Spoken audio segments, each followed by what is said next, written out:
रसिक हो नमस्कार. कवी दुष्यंत कुमार त्यांच्या कवितेच्या ओळीत असं म्हणायला लागतात की यहाँ तक आते आते सूख जाती है कई नदियाँ, मुझे मालूम है की पाणी का ठहराव कहा हुआ होगा. मित्रांनो, कवी दुष्यंत कुमारांच्या या ओळींचा आणि आजच्या माझ्या विषयाचा तसा काही संबंध नाही. तसंच इतिहासाच्या प्रतिसुद्धा झालेलं पाहायला मिळतं. कारण ज्या गोष्टींचा इतिहासाशी दुर्नवायाने देखील संबंध नाही, त्याच गोष्टींचा संदर्भ इतिहासाला लावलेला तुम्हाला अलीकडे पाहायला मिळतो. अर्थात याच विषयावरती चिंतन करण्यासाठी तुमच्या समोर उभा आहे. नमस्कार. विषय बोलतोय ज्याचा त्याचा इतिहास, ज्याचे त्याचे संदर्भ. अर्थात सर ज्यावेळेस विषयाला सुरुवात करतो ना, त्यावेळेस जागतिक इतिहासाचा विचार करत असताना जागतिक इतिहास सुद्धा आम्हाला अनेक टोकांमध्ये विभागलेला पाहायला मिळतो. म्हणजे ज्याची जशी विचारधारा तसा त्याचा इतिहास आणि ज्याचे ज्याचे संदर्भ तसा तसा त्याचा इतिहास विभागलेला पाहायला मिळतो.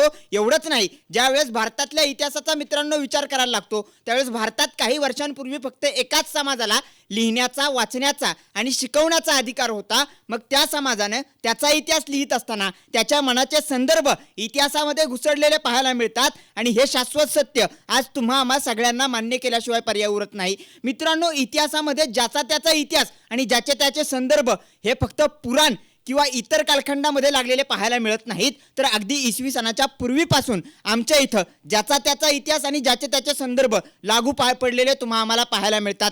कारण शिशुनागाचा ज्यावेळेस आम्ही विचार करायला लागतो त्यावेळेस इसवी सनाच्या 421 वर्षापूर्वी शिशुनाग हा मगधचा राजा होता हे तुम्हा आम्हाला माहिती आहे. परंतु याच मगधच्या राजाचा वंश कोणता होता याच्यावरून 421 वर्षापूर्वी सुद्धा वाद झालेले तुम्हा आम्हाला पाहायला मिळतात. कारण महावंशाच्या अनुसार तो लिच्छवी राजाच्या वेश्यापत्नीचा मुलगा होता, तर दुसरीकडे पुराण असं म्हणतं की तो क्षत्रिय होता. मग शिशुनाग क्षत्रिय होता की तो लिच्छवी राजाच्या वेश्यापत्नीचा मुलगा होता, हा विचार आमच्या इथल्या इतिहासाच्या विद्यार्थ्यांना स्वतःहून सोडायला लागतो. त्यावेळेस शिशुनागाच्या बाबतीत सुद्धा ज्याचा त्याचा इतिहास आणि सोयीप्रमाणे ज्याचे त्याचे संदर्भ लागलेले पाहायला मिळतात.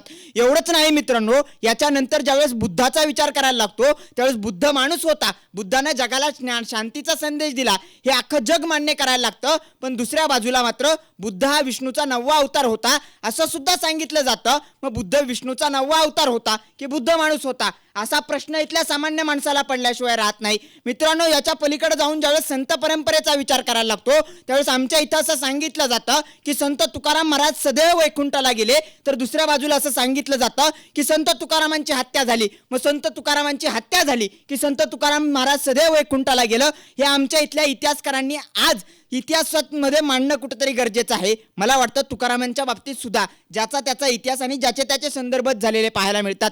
जियाउद्दीन बर्नी नावाचा मुघल इतिहासकार फार सुंदर लिहितो. तो असं म्हणतो की आमच्या इथल्या इतिहासकारांनी फक्त राज्यकर्त्यांनी जिंकलेल्या लढाया लिहायच्या नसतात, आमच्या इथल्या राज्यकर्त्यांनी फक्त आमच्या इथं जिंकलेली युद्ध लिहायची नसतात, चांगली धोरणं लिहायची नसतात, तर आमच्या इथल्या राज्यकर्त्यांच्या वाईट गोष्टींवरती टीका सुद्धा आमच्या इथल्या चांगल्या इतिहासकारांनी करणं गरजेचं आहे.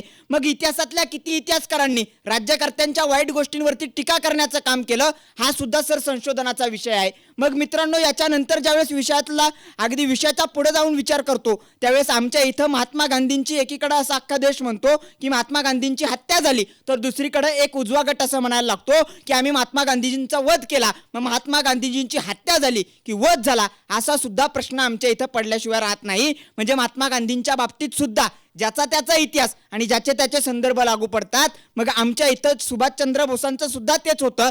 सुभाषचंद्र बोसांचा मृत्यू झाला की सुभाषचंद्र बोसांची हत्या झाली हे सुद्धा आमच्या इथल्या अनेक इतिहासाच्या विद्यार्थ्यांना प्रश्न पडल्याशिवाय राहत नाही. मग नेताजी सुभाषचंद्र बोसांच्या बाबतीत सुद्धा ज्याचा त्याचा इतिहास आणि ज्याचे त्याचे संदर्भ लागू पडतात. एवढंच नाही मित्रांनो, चार्ल्स डार्विन त्यांच्या उत्क्रांतीवादाच्या सिद्धांतात असं म्हणतात की मानवाची निर्मिती ही माकडापासून झाली. मग आमच्या इथं त्याला शह देण्यासाठी अनेक धर्मग्रंथ असं सांगतात की नाही, माणसाची जन्मती माकडापासून झाली नाही, तर माणसाचा उपज निपज हा देवापासून झाला आहे. मग आम्ही देवाचे वंशज आहोत की माकडाचे वंशज आहोत हा प्रश्न आम्हाला पडल्याशिवाय राहत नाही. मग आमच्या इथं हे सुद्धा स्पष्ट करणं गरजेचं आहे की माणूस नक्की कोणत्या वंशाचा आहे. जोपर्यंत माणसाचा इतिहास पुढे येत नाही ना, तोपर्यंत ज्याचा त्याचा इतिहास होतच राहणार आहे. मित्रांनो, खरं तर इतिहास हा डाव्यांचाही नसतो, इतिहास उजव्यांचाही नसतो, इतिहास काळ्यांचाही नसतो, इतिहास गोऱ्यांचाही नसतो, इतिहास धर्माचाही नसतो आणि इतिहास जातीचाही नसतो. तर इतिहास हा इतिहासात घडून गेलेला माणसांचा असतो. त्यामुळे इतिहासातल्या मुळा वक्रून